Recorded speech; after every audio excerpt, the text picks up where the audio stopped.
Hello everyone. I hope all of you doing well. So today we are going to start answer writing series. We can relate the topic GS2 के paper से हम relate कर सकते हैं जो कि topic है हमारा international security and then start करते हैं आज।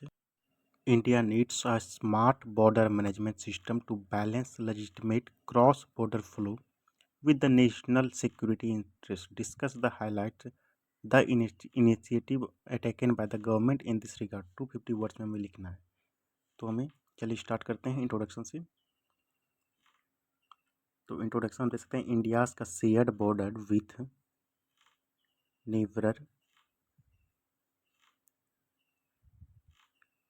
नेबरर creates both internal and external security concern.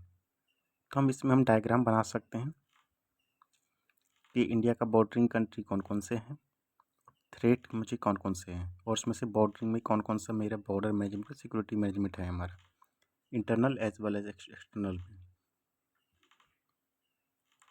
जितने ज़्यादा हम डायग्राम बनाएंगे उतना हमको एक्स्ट्रा मार्क्स मिलने की संभावना है।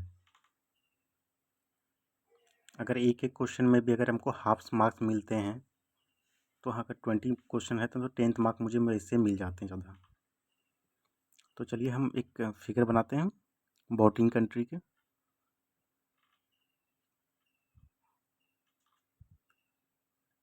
अगर आप चाहते हैं कि इसी तरह का वीडियो हम और बनाएं तो प्लीज़ लाइक शेयर और सब्सक्राइब ज़रूर करें। और अगर आप ये चाहते हैं कि कैसे हम ये मैप को हम 10 सेकंड के अंदर बना सकते हैं इंडिया का मैप को, तो उसके लिए भी आप कमेंट करें, हम ज़रूर बनाएंगे आपके लिए। तो चलिए हम डायग्राम बनाते हैं। तो हम चाइना का बॉर्डर हो गया, नीचे बांग्लादेश, इसका म्यांमार का बॉर्डर हो गया जो कि नॉर्थ ईस्टर्न स्टेट के लिए है, और वेस्टर्न साइड हमारा पाकिस्तान हो जाता है। और कंसर्न क्या क्या है उसको देख लेते हैं, उसको भी थोड़ा डायग्राम में दर्शा देते हैं। जैसे चाइना के कंसर्न आपका थ्रेट हो जाएगा स्काई चीन रीजन में हो जाता है और पॉक रीजन में हो जाता है, जो कि पाक ऑक्यूपाइड कश्मीर है। तो हम नेक्स्ट हम आते हैं अब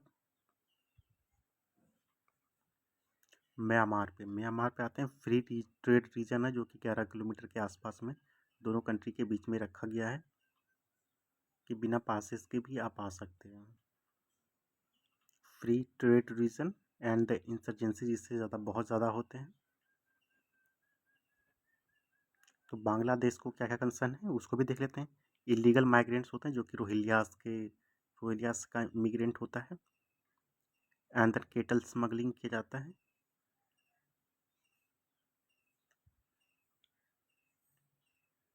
kettle smuggling and then Pakistan के इधर क्या क्या इश्यूज उसको भी देख लेते हैं। टेररिज्म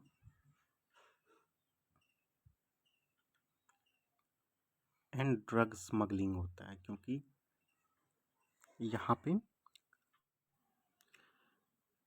तो हम नेक्स्ट और फिगर बना देते हैं जिसमें कि इंडिया का इंटरनल एंड एक्सटर्नल सिक्योरिटी का मैनेजमेंट कैसे कैसे होता है।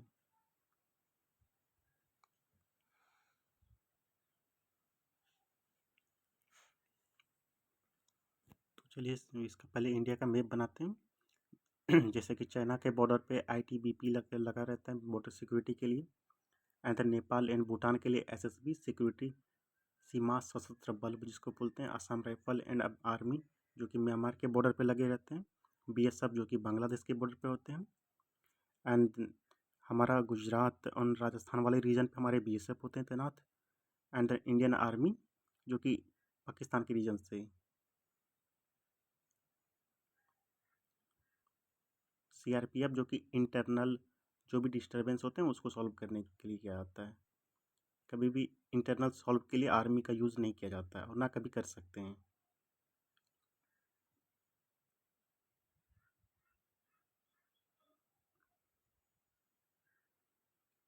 आर्मी को हमेशा पॉलिटिकली फ्री रखा गया है ताकि कभी भी इंटरनल डिस्टर्बेंस में आर्मी का टेक ओवर नहीं कर सके। जैसे कि अभी हम बांग्लादेश में भी देख सकते हैं कि कैसे आर्मी का हो गया, म्यांमार में भी तख्ता पलट हो गया जिससे कि कूफ आ गया था।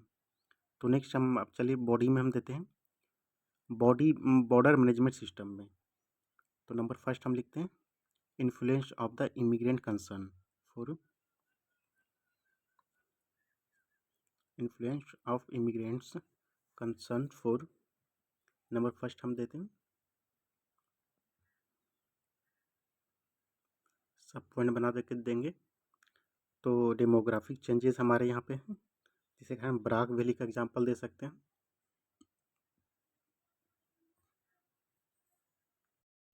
सेकेंड सब पॉइंट हम देते हैं इंटरनल सिक्योरिटी में, जो कि एक्सट्रीमिज्म सबसे बड़ा थ्रेट है। नंबर थर्ड सब पॉइंट में देते हैं कम्युनिटी सेंट्रिक अप्रोच, जैसे चीन community in Mizo and Myanmar में देखने को मिलते हैं, ये भी एक कंसर्न है।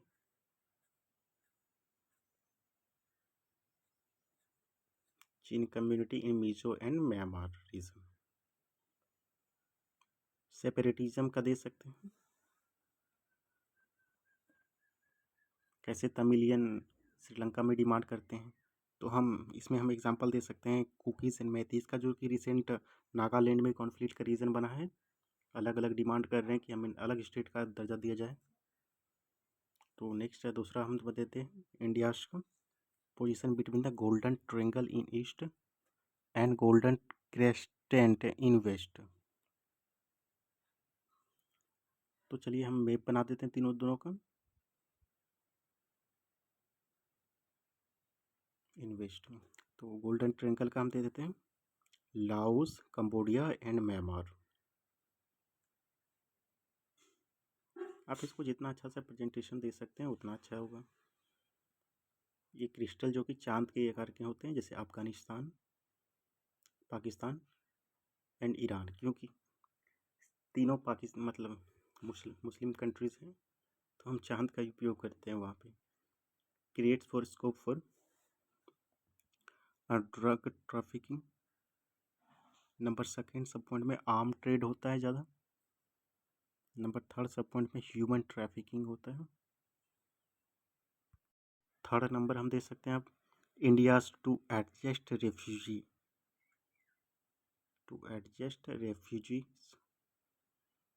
फॉर एग्जांपल हम दे सकते हैं रोहिंग्यास फ्रॉम द म्यांमार,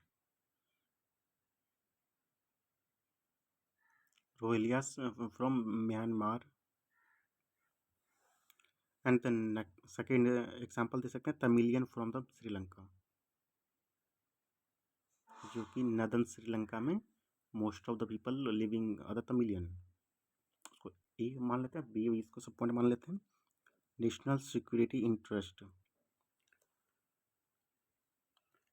तो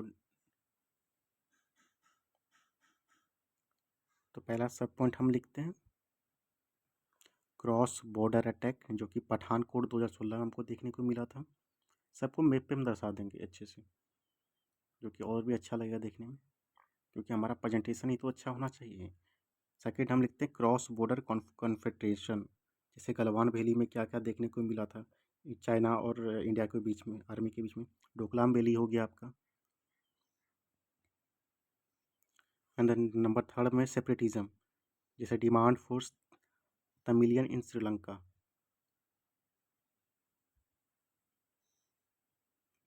and then maritime security, हमें बॉर्डर को सिक्योर करने की सिर्फ ज़रूरत नहीं है, हमें मेरी टाइम सिक्योरिटी भी बहुत ज़रूरी है, क्योंकि कैसे 26/11 को मुंबई अटैक, टेरर अटैक देखने को मिला था 2008 में। तो मीडिया इंडिया का मैप बना देते हैं एक। आपका रफ व्यू होना चाहिए, जैसे कि इंडिया का मैप ये रफ हो गया हमारा। कैसे हम सिंपल वे में बना दिए अच्छे से। हमें ऑन द ग्राफ वैसे नहीं देखना है, जैसे कि हम गलवान वैली हम ले लेते हैं यहाँ पे, चाइना की तरफ से ज़्यादा देखने को मिलता है कॉन्फिट्रेशन। एंड देन पठानकोट 2016 का कैसे हम एग्जाम्पल जैसे दिए उसी को हम दर्शा देना इसी पे। एंड देन स्मगलिंग हो गया। एंड देन इसमें तमिलियन कैसे श्रीलंका से इंडिया की ओर रिफ्यूजी की तरफ से आ रहे हैं। नंबर 7 26/11 अटैक कैसे हुआ था 2008 में। तो फिगर में क्रॉस बॉर्डर अटैक, ये देखिए हम समाप्त कर देंगे इसको। अब हम आते हैं इनिशिएटिव गवर्नमेंट के द्वारा क्या क्या लिया गया। तो नंबर फर्स्ट हम लिखते हैं bold for quick response team for border management, जैसे बांग्लादेश में हमने लिखा है, हमें क्विक रिस्पॉन्स टीम होना चाहिए, for example Bangladesh. Number second हम देते हैं thermal sensor and night vision cameras होना चाहिए, जिससे कि बॉडी के सेंसर से भी हम पता कर सकते हैं कि उस जगह कोई ऑब्जेक्ट तो है ही। तो नंबर थर्ड हम देते हैं use of drone and regulation, for example हम दे सकते हैं डीजी स्काई। सागर अप्रोच को हम मेरीटाइम सिक्योरिटी को हम बढ़ा सकते हैं सागर अप्रोच से, कैसे गवर्नमेंट ने बढ़ाया था सागर अप्रोच के थ्रू। तो tri service command Andaman and Nicobar islands, जैसे कैसे सीडीएस जो कि सभी तीनों कमांड तीनों को एक ही तरह से मैनेज करते हैं, chief defence staff. Way forward में भी दे सकते हैं हम। और क्या क्या करने की ज़रूरत है, तो टेक्नोलॉजी को सबसे पहले अपग्रेडेशन की ज़रूरत है। हमें हमें टैंक की अब ज़रूरत नहीं है, तो हमें ड्रोन की ज़रूरत है। ड्रोन अटैक के कर सकते हैं। Smart policy of open border हमें बनाने की ज़रूरत है। इंटर एजेंसी कोऑर्डिनेशन होना बहुत ज़रूरी है। अब हम कंक्लूड करके ख़त्म कर सकते हैं। दिस कैन इंश्योर इंडिया का security in neighbourhood for India about 75 years. अगर आपको लगता है इसमें से कुछ और भी हमें ऐड करने की ज़रूरत है, प्लीज़ हमें सजेशन ज़रूर दें, ताकि हम इसमें सुधार करके और रिफॉर्म करके हम इसे और बेहतर कर सकें। So thank